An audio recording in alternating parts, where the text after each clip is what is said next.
Welcome to Beyond the Resume. I'm Yohanan Shamailov. In this show, we delve deeper than job titles and polished CVs to uncover the real stories, decisions, and values behind the people who build companies, shape teams, and drive creative culture. Today, we're exploring the world of branding, agencies, talent, and everything in between through the lens of someone who has built one of Lithuania's most recognizable creative companies. My guest today is Arijus Žakas, CEO of Soma Agency and Havas Creative Vilnius. He's known not just for bold designs and branding work, but for how he thinks about people, hiring, partnerships, and navigating change in fast-moving industry. Let's get into it. Šiandien turim Arijų Žaką, labai gerą pažįstamą draugą, kurį jau daug metų bendraujam, ir labai norėjau šį kartą pasikalbėti su Arijum truputėlį giliau apie samdymo procesą ir dar labai visokios įdomios temos, kurias mes šiandien aptarsim su tavim. Tai Arijau, einam ir tada pakeliui aptarsim. Tai pirma labai įdomi tema – AI, dirbtinis intelektas, kryptis, o ne taktikos, temos pavadinimas. Ir pirmas klausimas yra, kaip AI keičia kūrybos kryptį kūrybinėse industrijose. Aš manau, kad tu esi labai teisingas žmogus tą paklausti. Tai va. Žinai, aš manau, kad AI apskritai turbūt keičia viską, ne tik tai kūrybinės industrijos. Man labai patinka palyginimas, kai buvo kažkas sakoma, kad ten atsiranda kompiuteriai ir naratyvas atsiradus kompiuteriam buvo labai panašus. Buvo kalbama apie tai, kad dabar, kadangi kompiuteriai viską gali daryti, tai žmonių nebereikės. Ir šiaip, jeigu mes taip cikliškai žiūrėtume, yra buvę daug atvejų istorijoje, kada atsiranda kažkokia naujovė ir prognozė yra tokia labai pesimistinė. Okay. Tai, man atrodo, AI-jaus atsiradimas ir pradėjimas naudoti taip masiškai, nes AI-jaus neatsirado vakar, neatsirado prieš savaitę. AI-jaus atsirado pakankamai seniai ir skirtingi įrankiai, kurie automatizavo, generavo ir panašus dalykai, turbūt, 10-15 metų turbūt skirtingose vietose. Jo. Tik tai tiek, kad dabar tie įrankiai tapo prieinami visiems. Ir staiga visi jos pabandė ir įvyko apokalipsė. Ir dabar visas pasaulis ir visas gyvenimas dabar bus tik tai apie tai. Man atrodo, kad tiesos yra tame, kad tai iš tikrųjų iš esmės keičia daug dalykų, bet tai nepakeičia kažkokių fundamentalių dalykų, kaip ten, nežinau, žmogus vis tiek reikalingas, kuris dirbs su tuo. Tai šiaip AI-jaus tema yra labai sudėtinga kalbėti dėl to, kad tai, ką mes pakalbėsim šiandien, jeigu mes susitiksim po savaitės, gali būti, kad kažkokia informacija bus pasikeitus. Jo, labai viskas keičiasi. Yra labai dinamiška, labai greita, tempai yra neįtikėtinai dideli, nenormalūs, gal netgi tam tikrais atvejais. Tai aš galvoju, kad šiai minutiai AI-jaus yra ypatingai naudingas tiem darbam, kuriuose reikia mažiau mąstymo. Okay. Tai turbūt tai nėra kalba apie strateginius darbus, apie ten kažkokius tai, nežinau, kūrybinės idėjas, nuomonės ar ten tokio tipo darbus. Taip. Bet viską, ką tu gali optimizuoti, ką tu gali tiražuoti, ką tu gali palengvinti, kaip, nežinau, teksto kūrimo, kažkoks teksto tiražavimas, vizualų didelis kiekis, montavimas, nežinau, Photoshopo funkcijos ir taip toliau. Visa tai AI-jaus neišvengiamai turi būti naudojamas ir jisai didina greitį, didina efektyvumą, optimizuoja procesus. Taip. Ir tu gali sutelkti dėmesį ten, kur yra galbūt svarbiau. Okay, bet ar čia yra kūryba? Ta prasme, klausimas yra toks, ar žmogaus kūryba vis dar turi pranašumą? Ar vis dėlto mes galim tiesiog kažkokį promptą parašyti į ten milijoną skirtingų toolsų, kurie šiandien dienai egzistuoja, ir ta kūryba jinai gaminasi pati iš to dirbtinio intelekto? Aš bijau, kad žodis kūryba yra labai turi daug reikšmių. Okay. Tai, kas tau galbūt kūryba yra viena, tai, kas man kūryba yra kita. Tai, tarkim, ar tai, nežinau, video sukūrimas yra kūryba, ar video sukūrimas yra techninis darbas. Čia yra turbūt, mixed. Taip. Tai yra tam tikras balansas. Jo. Tai aš, pavyzdžiui, man kūryba, tai yra, kai tu pasitelkęs strateginės įžvalgas, kažkokį kontekstą, skirtingas metodologijas, logiką, patirtį, galų gale intuiciją, grįžti su kažkokiu tai pasiūlymu, daryti sprendimą, vadovaujantis visų to kontekstų. Tai nėra, kad aš darau kažką dėl to, kad yra faina. Jo, tu esi owneris viso to proceso iš principo. Tai šią akimirką, šiandien, kai mes kalbam, nėra AI-jaus, kuris gali pakeisti bet visą šitą procesą. Yra AI-jaus labai daug ir labai skirtingo, Taip. kuris gali padėti dirbti su skirtingais aspektais viso šito kelioniai. Bet nėra AI-jaus, kuris viską padarytų. Nu taip, žmogų pakeisti. Ok, fine. Next topic. Influenceriai. Ane? Ar kiekvienas gali tapti nuomonės formuotojai? Ar šiandien reikia turėti IQ, išsilavinimą ar moralinį stuburą, kad taptum influenceriu? Toks provokatyvus klausimas. Filosofiškai žiūrint, iš tikrųjų mes turbūt kiekvienas esame influenceris. Vienaip ar kitaip. Okay. Aš manau, kad kalbant apie tos, sakykime, socialinėse tinkluose garsius žmonės, mes kartais pamirštam influencerio, vėlgi, idėją, logiką. Tai influencerio logika yra daryti influence. Ne? Klausimas, kokią influence, kam influence ir kiek influence. Okay. Ne? Pavyzdžiui, man idealiausias influencinimo pavyzdys, tu ateini pas savo odontologą, tau taiso dantis, sako, tavo dantis ten yra kažkas ne iki galo gerai, tau reikia naudoti šitą pastą. Ką tu darai po apsilankimo? Eini į vaistinę ir perki šitą pastą. Geras čia yra pardavimas. tobulas influencinimo toks idealiam pasaulio pavyzdys. Taip. Dabar influenceriai, kurie yra tokia, nežinau, laisvalaikio, bendros imties, apie viską kalbantis, jie tam tikrai kategorijai žmonių yra influenceriai. Lygiai taip pat kaip yra mažesnių nišų, dengiantis kažkokius labai specifinius klausimus. Nu, pavyzdžiui, tu sakai, aš noriu pakalbėti apie kūrybą. Matai, šito klausimu turbūt aš esu influenceris. Nu, mūsų su tavim santykio kontekste, ne? Šiam momente taip. Aš sakyčiau, aš noriu pakalbėti, žinai, apie, nežinau, Belgiją, Olandiją ar ten Beniliukso šalis. Tu man būtų influenceris šitam kontekste, ne? Nes aš žinau, kad turi patirties. Tai klausimas yra influencinimo logika. Tai dabar aš suprantu, kad klausimas vis tiek yra daugiau susijęs su ta visa dabar, masinė influencerių dalim. Tai atsakant, turbūt teoriškai nieko nereikia, kalbant apie išslavinimą, intelektą ir kitus dalykus, reikia turėti įdomų turinį. Įdomus turinys yra labai plati savoka. Tarkim, OnlyFans yra įdomus turinys. OnlyFans, žmonės, kurie tenai aktyviai kuria turinį, jie uždirba 10-100 tūkstančių, dėl to kai kurie iš jų fotografuoja savo kojas. Ir jie yra influenceriai tiem, kas nori žiūrėti kojas.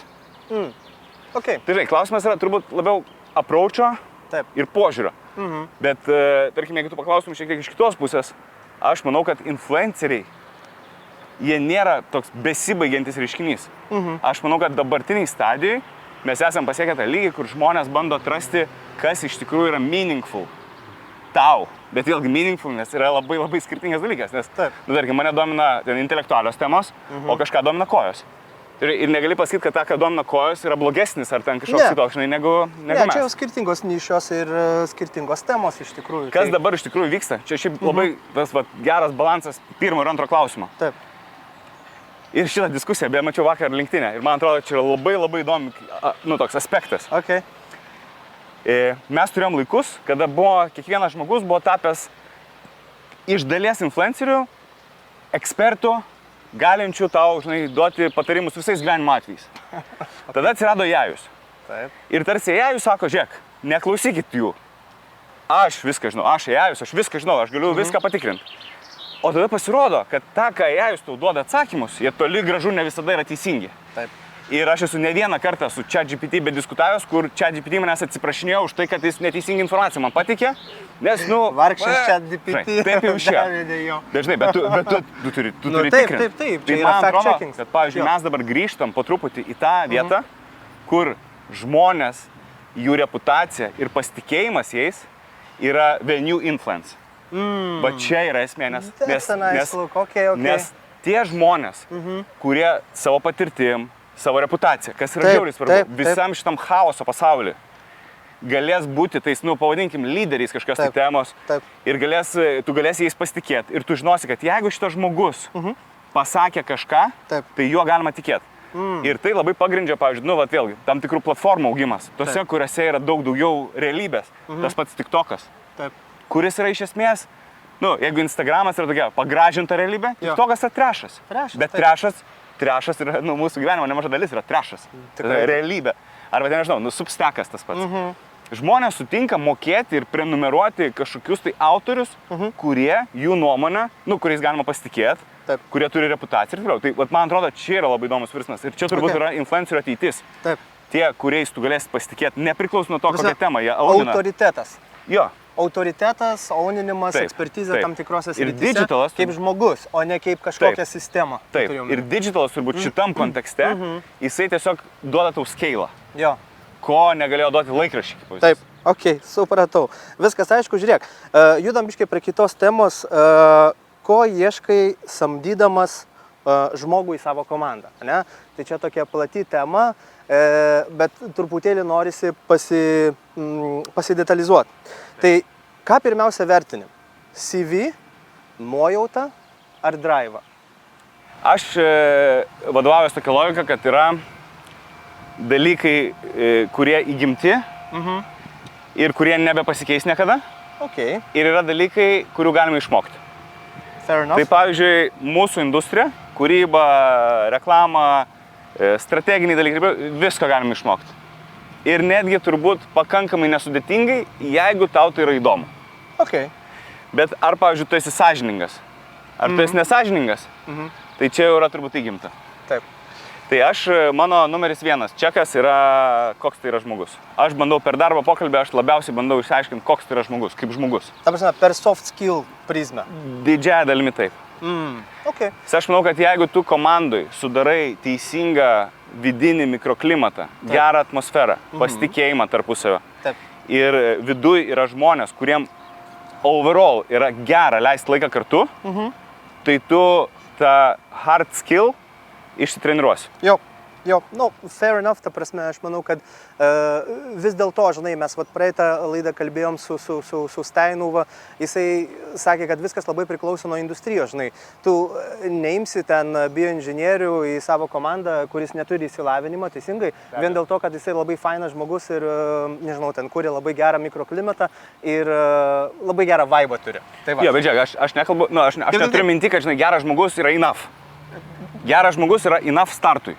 Enough startui. Jo, Ir tai tada yra, tu nu, nori pokalbio jame pradžiai. pamatyti kažkokią potencialą. Be abejo. Tai va, tai čia yra geras vaibas, gera nuojauta ir po to jau tu turi pamatyti vis tiek tą potencialą, kad šitas žmogus, okei, su savo žinių bagažu jisai šiandien ateina, jisai turi ten X, ane, ir jisai gali išmokti dar ekstra. Bet žiūrėk, yra turbūt tam tikros rolės ir tam tikros pozicijos. Vėlgi, entry levelis, ne entry levelis, C levelis ir taip toliau. Taip. Tai, jeigu, turbūt skirtingo levelio kontekste, tu turi skirtingą procesą, kaip tu ieškai žmonių. Tai tarkim, jeigu tu ieškai žmonių į, pavadinkim, labiau entry levelį arba labiau, gal ir mid levelį. Taip. Tu turi darbo skelbimą ir tau įkrito 100 CV. Jo. Tu tą 100 CV peržiūrinėsi kiek laiko? Nu, priklausomai nuo tai, kaip tu realiai. jos pažiūrėsi. Aš Valandą. manau, kad šiandien daugiau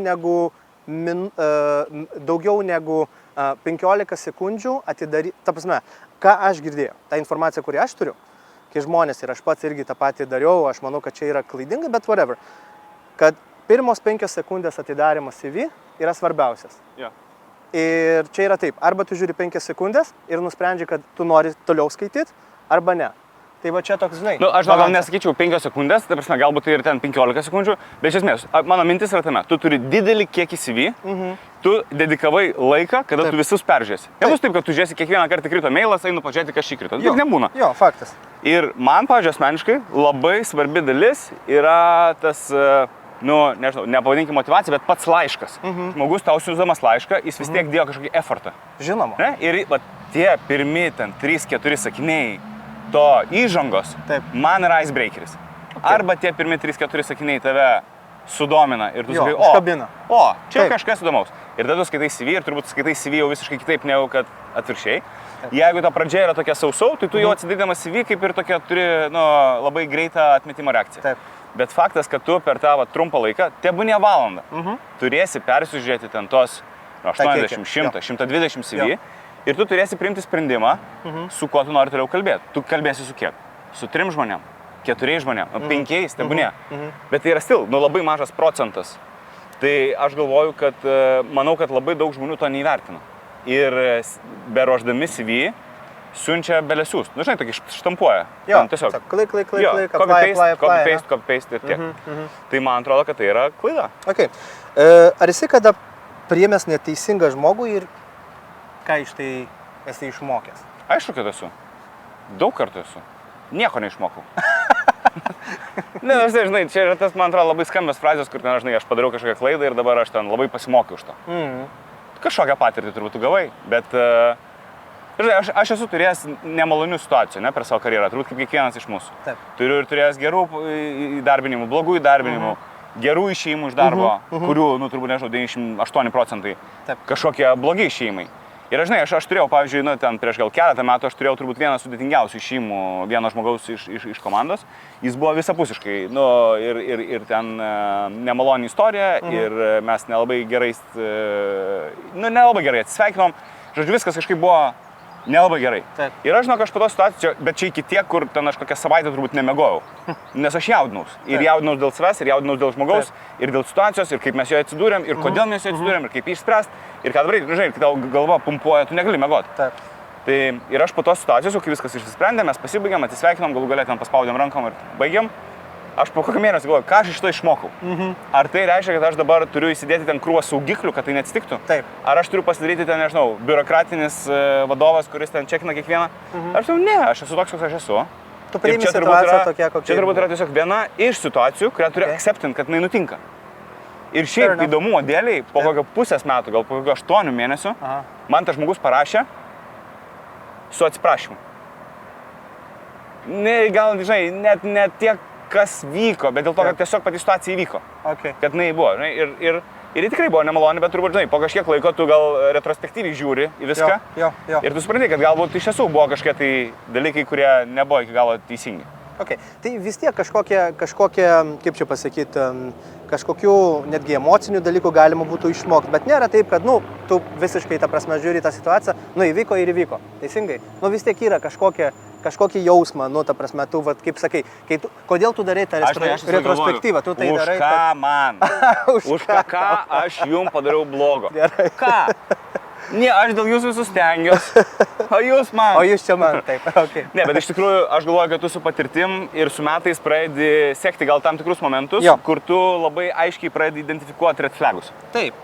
Ir manau, kad tu labiau bandai patikrinti, kiek red flagų yra ir jeigu kažkokį užčiapi, tada bandai jo nagrinėti. Ir šiaip, vėlgi, kadangi mes priklausom didelį globaliai šeimai ir mes turim ten daug ir visokių webinarų, seminarų ir ten, nežinau, išvažiuojami būna ir ten tu bendrauji su skirtingai žmonėm, vis tiek daliniesi kažkokią patirtimą. Žinoma. Aš vieną kartą gavau patarimą tokį, kuris šiaip man pakankamai gal ir padėjo ir aš visai pradėjau jo vadovautis. Mintis yra tokia, jeigu tu planuoji įdarbinti dėl bent minimalios desperacijos, o ne dėl to, kad tu esi įsitikinęs, kad šitas žmogus tikrai tinka, tai geriau šito žmogaus neimti. Jo, desperacija. Jo, tai nes būna tokių situacijų, kur tau reikia žmogaus. Nu, tau žudbūt reikia žmogaus, taip. Reikia užfilinti tam tikrą poziciją. Jo, nėra. Jo. Tai žodžiu, kad šito dalyko nedaryt ir mintis yra tokia, kad jeigu ir iš kitos pusės, jeigu tu jauti, nėra, nu, kaip ir faktinio pagrindimo, kad jis tikrai tinka, bet jeigu tu jauti, kad šitas žmogus yra, nu, vat, limpa, tai duok šansą. Sutinku. Auksiniai žodžiai. Žiūrėk, pereinam biškai į kitą temą, agentūrų ateitis. Temos pavadinimas, ar vis dar reikia kūrybinių agentūrų? Biškai provokuosim. Ir klausimas detalesnis yra toks, ar agentūros taps pasenusią formą kaip spaudos leidiniai? Čia, žinok, žiauriai plati tema, aš manau, kad mes atskirą laidą galim nufilmuoti apie agentūras. Manau, kad trumpas atsakymas yra toks. Vėlgi, jeigu mes žiūrėsim istoriškai, viskas visą laiką keičiasi. Agentūros rolė gali būti dvejopa. Arba agentūra yra trendsetterė, kuri rodo, kur mes judėsim ir pasiema visus savo klientus ir veda už rankų ir sako, va dabar mes eisim čia. Taip. Arba agentūra gali būti followerė. Sako, o dabar vyksta tas ir tas dalykas ir mes, žinai, mes irgi galim. Turbūt priklausomai nuo to, kaip tu pats jautiesi ir kaip tu pats matai savo rolę, labai pradeda skirtis arba keistis tavo veiksmai. Taip. Mūsų agentūra ir ten, kur aš buvau ir esu kurį laiką, mes visada stengiamės būti trendsetteriai. Lyderiai. Taip. Mes esam tie, kur sakom, va čia yra vėliava, mes norim tą vėliavą nešti industrijai ir mes kiekvieną kartą ieškom ką naujo, ką įdomaus, ką tokio, ko dar kiti nedaro, bet galbūt jau pasaulyje kažkas kažką pradeda daryti, ką mes galėtume daryti. Ir jeigu tu esi, nu, bet būtent, žinai, bet čia nėra lyderis, čia yra trendsetteris, čia yra šiek tiek kitaip. Čia yra, kai tu, nu, vedi galbūt iš tam tikrą prasme ir industrija kažkokia kryptimi. Nu, aš paaiškinsiu, ką aš noriu pasakyti. Pavyzdžiui, Mes atsiradom tada, kada socialiniai tinklai tik tai ten užgimė. Taip, pats. Ir visi sakydavo, Jo. nejuokaukit. Taip. Kokie socialiniai tinklai. Čia, pusmečio mada. Jo. Bet socialiniai tinklai bus. Tada, buvo kažkada į socialinius tinklus reikia kiekvieną dieną kažką postinti. Mes sakydavom, nesąmonė, nereikia ten postinti kiekvieną dieną, geriau kurti gerą turinį, kokybišką turinį, mažiau. Kokybė, ne kiekybė. Jo. Ir tada tu keiti. Tada, buvo momentas, kada ten visos agentūros, ar didelė dalis agentūrų mūsų sektoriui dirbo pagal abonentinį mokestį. Okay. Kas agentūrai yra žiauriai patogu. Nes tu kiekvieną mėnesį gauni stabiliai, tu viską gali planuoti. Mes sakėm, agentūrinį mokestį reikia kilint, nes jisai tave priverčia atidirbinėti. Tai, kad tu susitari, filinti tam tikros gapus. Taip, o dabar kilinam ir dirbam po projekčiui, kas reikš, kad mes darysim kažkokią prasme. Jo. Tai ir tu, čia gal maži tokie pavyzdžiai, kuriuos aš pasakoju, bet jie vis tiek rodo, kad tu vedi save iš kažkuria prasme iš komforto zonos ir tu eini kažkur, kur turi nuvesti. Tai šiandien agentūra turi atsakyti esminį klausimą. Kokią vertę realią, pamatuojamą, apčiuopiamą. Ne ten, fainai su mumis bus dirbti, mes jums pasiūlysim daug idėjų. Bet realiai, kuo tu sukursi naudos? Kodėl su tam reikia dirbti? Ką tu naudosi tokio, ko mes negalim padaryti patys? AI dabar duoda krūvą dalykų, kur klientas gali pasidaryti pats. Bet vėlgi, AI neturi tiek patirties, kiek turi žmonės, kurie dirba toje industrijoje. Kol kas, bent jau. AI nemoka mąstyti taip, kaip mes mokam mąstyti. AI kol kas nemoka apdorojęs informaciją duoti tau solutionus, kurie pataikytų į kontekstą.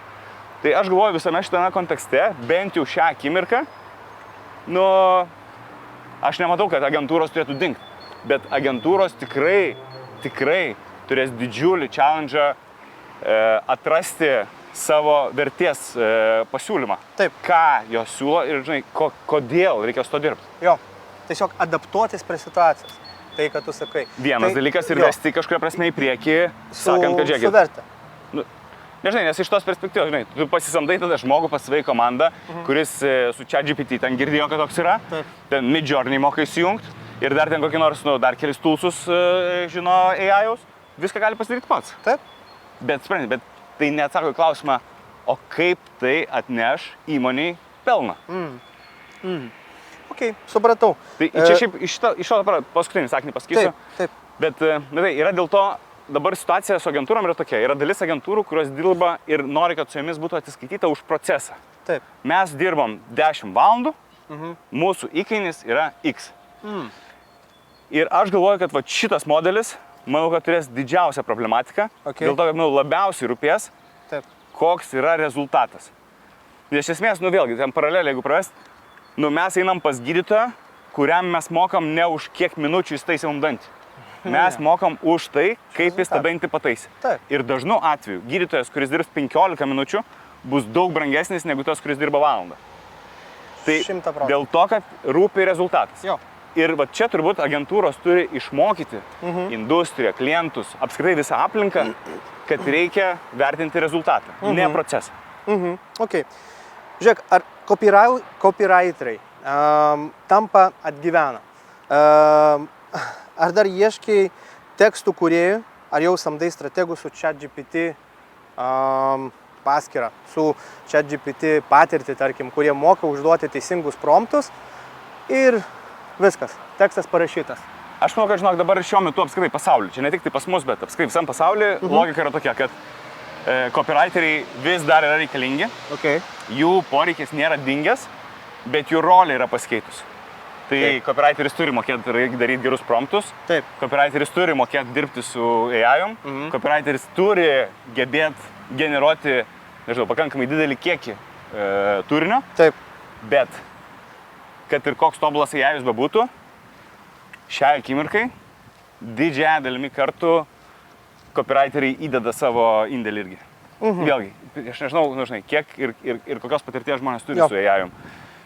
Bet kaip vienas iš pavyzdžių, tarkim, jeigu tu labai daug naudojas kažkokiais skirtingais toolsais, tu pradedi matyti tam tikrą patterną. Yra tam tikri juokeliai, kurie kartojasi. Yra tam tikri žodžiai, kurie kartojasi. AI-us šią akimirkai, tu gali paprašyti, kad sukurtų tau šūkį iš 3 žodžių. Ir jis tau faktiškai tą padarys. Bet tai nebus dažniausiai kūrybinis sprendimas, kuris laimės Cannes Liūtų apdovanojimą. 100%. Bet čia, aš galvoju, čia, tokia didelė diskusija iš tikrųjų. Dėl to, kad jeigu mes į šitą pokalbį pakviestume įsitraukti AI-jaus entuziastus ar to žmonės, kurie dirba su AI, tai jie mūsų abu su tavim sakytų, Priešiškai. jūs esate iš viso, 100%. nu, eik, nemoki promptint. Taip. Ir aš šitą komentarą esu girdėjęs tikrai labai daug kartų. Ir aš esu dalyvavęs ten, nežinau, renginiuose ir matęs, kaip promptina, vėlgi, nu, Havasas kaip visas tinklas, ten yra, nu, beprotiškai daug medžiagos, kad tu galėtum su to susidurti. Ir aš tikrai sutinku, kad AI-jūs kaip copywriteris nėra blogas. Reikia mokėti promptint, gerai promptinant, tikrai gausi gerą rezultatą, tas tobulėja kiekvieną dieną. Bet mano vertinimu, tai iš esmės šiai akimirkai nepakeičia žmogaus, kuris valdo visą šitą procesą. Pirmas dalykas, supranta, ko iš jo galima reikėti ir tiesiog galbūt sukontroliuoja visą tą procesą. Okay. Tai ar AI-jūs gali būti kūrybiškas? Gali. Ar jis gali, nežinau, sukurti krūvas gerų tekstų, kurie bus naudojami? Aišku, kad gali. Bet aš negalvoju, kad tai yra pakankamai, kad tu galėtume eliminuoti žmogišką faktorių. Žmogišką faktorių. Ok. Žiūrėk, aš turiu dar vieną temą, bet aš manau, kad iš dalies tu jau atsakai. Žiūrėk, ko agentūra iš tikrųjų naudinga šiandien? Man atrodo, kad mes porą klausimų atgal tu jau esi paaiškinęs, gal turi kažko pridėti šitoje vietoje. Aš žinai, čia gal galim pafilosofuoti apskritai į panašią operą, bet man atrodo, kad, žinai, neseniai įvyko Logino konferencija, praėjusią savaitę. Aš paklausiau kažkurių žmonių ir ten kažkas iš žmonių sako, nežinau, nu, tas pats nieko labai ypatingai naujo. Aš sakau, o koks buvo tavo lūkestis? Dėl ko tu įėjai į tą konferenciją? Taip. Tai žiūrėk, aš sutinku, aš galiu priimti faktą, kad tu sakai, kad ten, žinai, bet kiekvienais metais dalyvių skaičius auga, šiais metais naujas rekordas 8000 žmonių konferencijai, Lietuvai, čia yra įspūdingi skaičiai, čia yra wow. Taip. Ir, pavyzdžiui, aš buvau Logine, aš puikiai praleidau laiką, aš šiais metais, nu, tegul nieks neįsižeidžia, aš į programą dėmesio nekreipiau. Aš atvažiavau bendrauti. Okay. Aš susitikau krūvą industrijos žmonių, puikiai praleidau laiką, dar nuėjau į afterį ir neturiu jokių pretenzijų. Bet dabar grįžtame prie klausimo. Taip. Man atrodo, labai dažnai mes kažkaip vertinam dalykus, neužduodame esminio klausimo. Koks buvo lūkestis? Taip, koks buvo ko lūkestis? Tu nori? Taip. Ir jeigu tu neturi atsakymo, ko tu tikies, tai dažniau turbūt tu būsi nusivylęs rezultatų negu patenkintas. Taip. Tai va čia turbūt labai panaši situacija, kur žmonės samdo agentūrą, bet ne visada žino atsakymą, ko iš jos nori. Taip. Kokį rezultatą jie turėtų gauti, kad jie sakytų, šaunuolį, gerai padirbėjot. Nes šiaip susikonkretinti tikslą, lūkestį, man atrodo, tai yra didelis iššūkis bendrai paėmus. Jeigu tu žinai, tada tu labai lengva vertinti. Taip. Ok. Good, tai ką, žiūrėk, man atrodo, kad mes galime jau finalizuoti, nes iš tikrųjų visus klausimus jau buvau uždavęs, turiu tik tai vieną galutinę, paskutinę klausimą, truputėlį filosofinę ir jis skamba taip. Vidinis variklis, kas tave iš tikrųjų veda į priekį? Kai niekas nežiūri, nėra nei klientų, nei LinkedIn'o, nei Facebook'o, dėl ko tu iš tiesų darai tai, ką darai? Čia aš? Taip, jūs ponai. Gerai. Aš galvoju, kad yra vienas, šiaip iš tikrųjų labai paprastas atsakymas. Aš manau, kad aš tikrai esu labai, man pasisekė galbūt labai toj vietoj, kad aš darau dalykus, kurie man yra įdomus. Okay. Ir aš galvoju, kad man būtų labai sudėtinga daryti dalykus, kurie man yra neįdomus. Net ir jeigu aš būčiau labai stipriai finansiškai motyvuotas. Nes aš galvoju, kad finansai tai motyvuoja pakankamai trumpam laikui. Taip. Po kažkurio laiko tau vis tiek pasidaro mažai. Taip. Nepriklausomai nuo kiek tu uždirbi. Ir tada turbūt esminis dalykas yra kažkokia tavo asmeninė ambicija, kuri greičiausiai paremta tam tikrą įdomumo formą. Nu, pavyzdžiui, jeigu tu turi kažkokį challenge savo asmeninį, tai vis tiek yra tam tikras, nu, nežinau, įdomumas žaisti šią žaidimą, ar man pavyks ar nepavyks, ar aš sugebėsiu ar nesugebėsiu. Tai man atrodo, tas įdomumas yra vienas svarbiausių dalykų ir aš nežinau, kadangi mes visi turbūt turim mažų vaikų, man atrodo labai lengva pastebėti, kaip jie daro dalykus, kurie jiems yra įdomus ir kaip jie daro dalykus, kurie žinai, jiems yra neįdomus. Akivaizdžiai matos. Žinai, kai mes paaugam, užaugam, mes kažkaip taip labai surimtėjam, mes ten labai tokie svarbus pasidarom, žinai, kostiumus visur dedame, žinai, tą kaukių krūvą turim kolekciją skirtingose progose, bet tai nemanau, kad pakeičia mus kaip žmonės, nes jeigu mes darom tai, kas yra įdomu, mes turim vienokią ambiciją, motyvaciją ir nusiteikimą ir jeigu mums neįdomu, tai mes lygiai taip pat gal nekreipiam ir neskiriam tam pakankamai dėmesio. Super.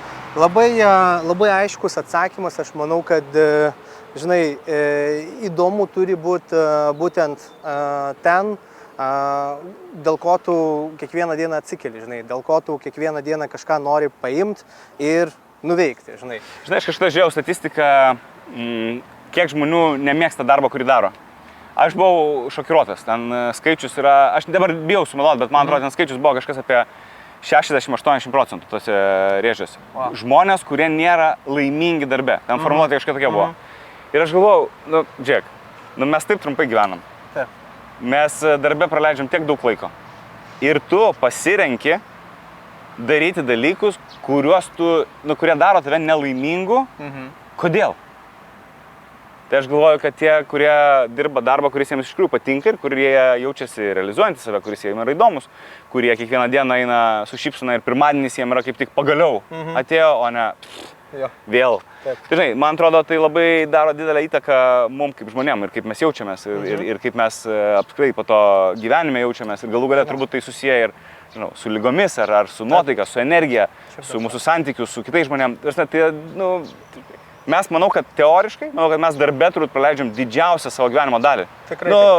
Adekvataus gyvenimo dalį. Adekvataus, taip. Nežinai, okei, mes miegam turbūt panašiai tiek, kiek dirbam, bet dirbam turbūt daugiau. Taip. Tai, yra crazy šitą laiką išnaudoti darant kažkokią beprasmybę. Sutinku. Tai žiūrėk, finalizuojant aš tau noriu asmeniškai palinkėti, kad taip kaip tu sakai, kad tu visada darytum tai, ko tu myli daryti ir mėgsti daryti ir kad tavo sekantis puslapis būtų dar gražesnis, smagesnis ir tau pačiam žymiai įdomesnis, negu buvo prieš tai puslapis. Tai va, ačiū Arijau už dalyvavimą ir iki kito. Tikiuosi bus įdomu. That was Beyond the Resume. Huge thanks to Arijus Žakas for sharing his perspective from hiring with intuition to questioning what creative work will mean in the future. If you're building an agency, growing a team, or just rethinking what good work looks like, I hope this conversation gave you something to reflect on. If it did, share it with someone who would enjoy the challenge. Thanks for watching and see you in the next episode.